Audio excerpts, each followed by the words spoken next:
Hello everybody, welcome to my channel. Today I want to do another video on the Criterion Channel for March 2021, what's coming, what's leaving. There's always about 50 plus in each category.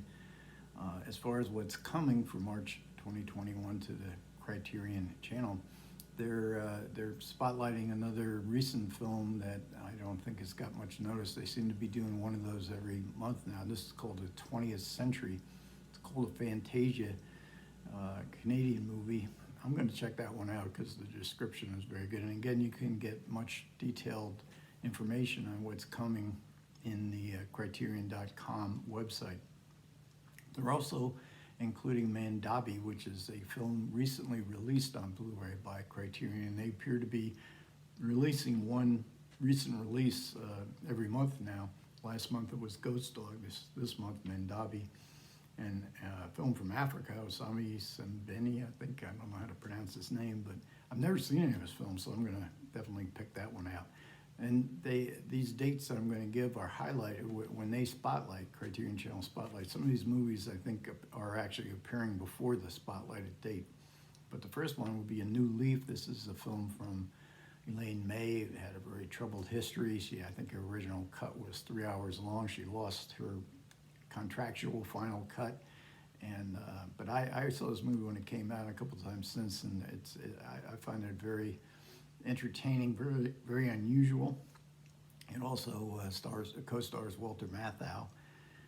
On March 4th, another terrific comedy from the same general area, the same general period, The Inlaws, and this stars Peter Falk and Alan Arkin. And it's one of the funniest movies, especially if you like Peter Falk. I think they're both good, and there's a great supporting role from Richard Libertini in this film. That's March 4th. And on March 7th, there's a collection of black westerns, and these are westerns that feature prominent roles for black actors, some of them directed by a black director. Sergeant Rutledge was John Ford movie, is included in this, and that's Woody Strode, who is part of Ford's stock company, where he gets a very substantial role. I also like The Skin Game a lot.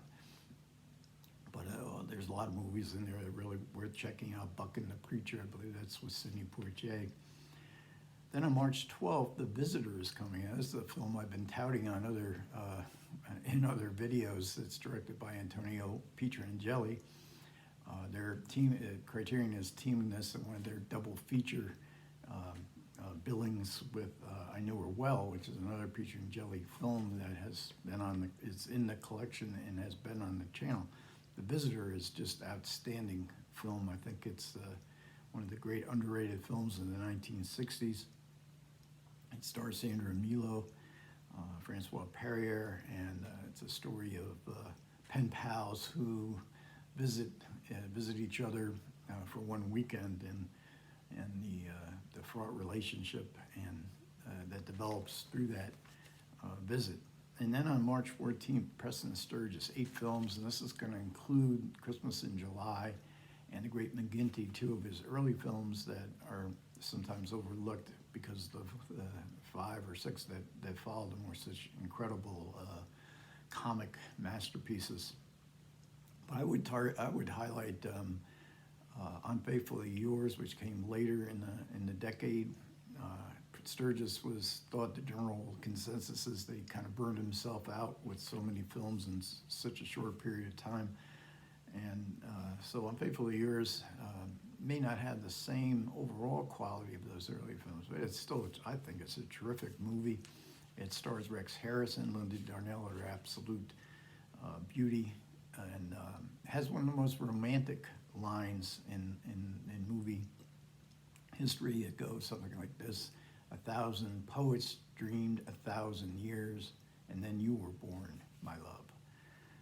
Next up, March 17th, is a section spotlighting Nellie Kaplan, directed by Nellie Kaplan. And she was a female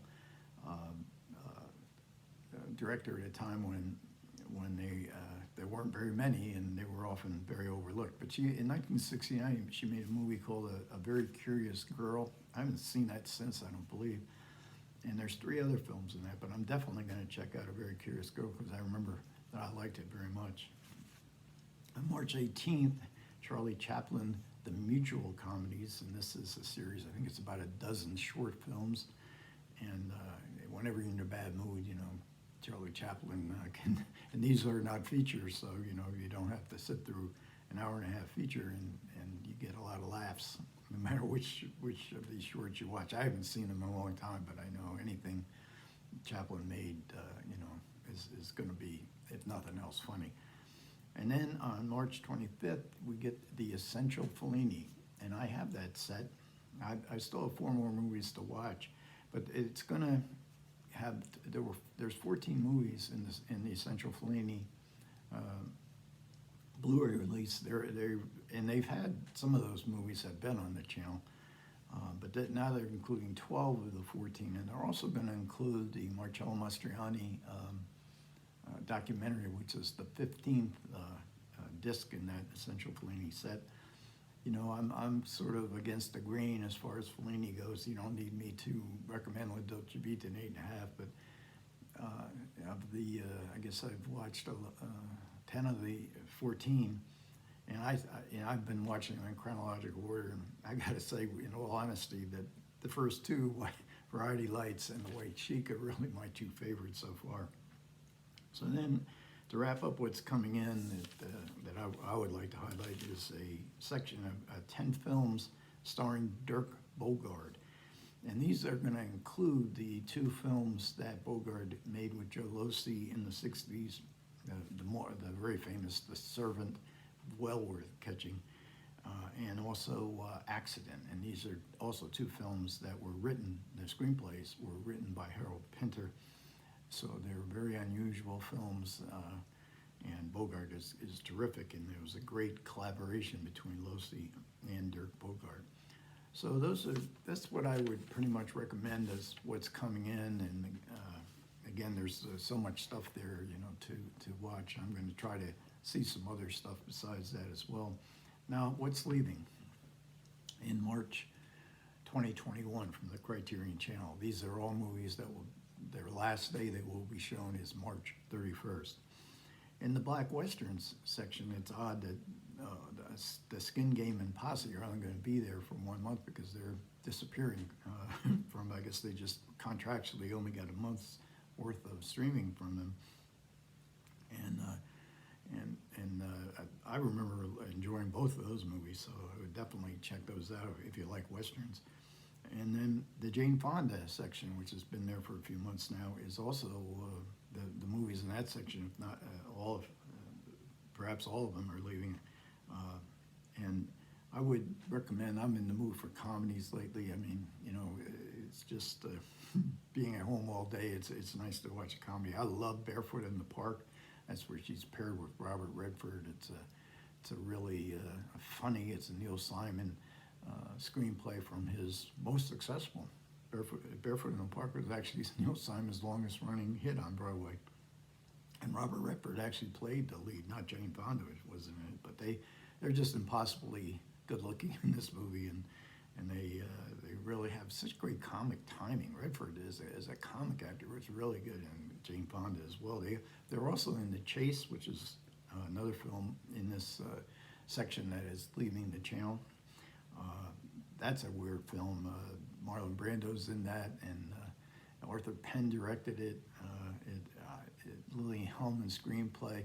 It's very entertaining. I'm not sure if it's a success or not, but it's well worth seeing. And I've only watched a little bit of it, and it's got a great print. The print quality of the restoration is fantastic. The Morning After is also leaving, and that I highlighted that in a Sidney Lumet video I made a couple weeks ago. And then speaking of Brando, I didn't even realize this was on here. It's the Nightcomers, and this is a movie that is a prequel to the turn of the Screw storyline, Brando playing Quint. So we get to see all the mysterious and depraved goings-on that occurred in The Innocents before the actual movie of The Innocents. We hear about it in the movie of The Innocents, which I recently purchased on the Criterion in the Criterion collection. And I don't know how good a movie this is, but Brando in that period of time, I think it was right around the Godfather time. He was still pretty much in his prime. And then I'm also going to check out The Man with the Golden Arm, also leaving March 31st, 2021. It's a movie about drug addiction, which is not a topic I generally crave to see, but I'm on a Kim Novak kick lately, and and she's part of the cast of The Man with the Golden Arm. It's also directed by one of my favorite directors, Otto Preminger. And also leaving is the Korean horror section in March 31st, though. They'll be leaving, be the last day. There's a lot of terrific movies in this section, and including famous ones like GSA or The Host. But there's one in there I really want to recommend, and that's called The Quiet Family. And this combines comedy and horror, and in such a way it's really an amazing little movie. And I'd never heard of it before it came onto the Criterion Channel, and but that's one, if you like that comedy horror kind of thing, that's one I would highly recommend. It's called The Quiet Family. And last, I don't know even if I should recommend it, because this is a horror movie, but it's a very disturbing horror film. It's called Peeping Tom, and it was directed by Michael Powell. This was after he split up with Emma Pressburger. He was on his own.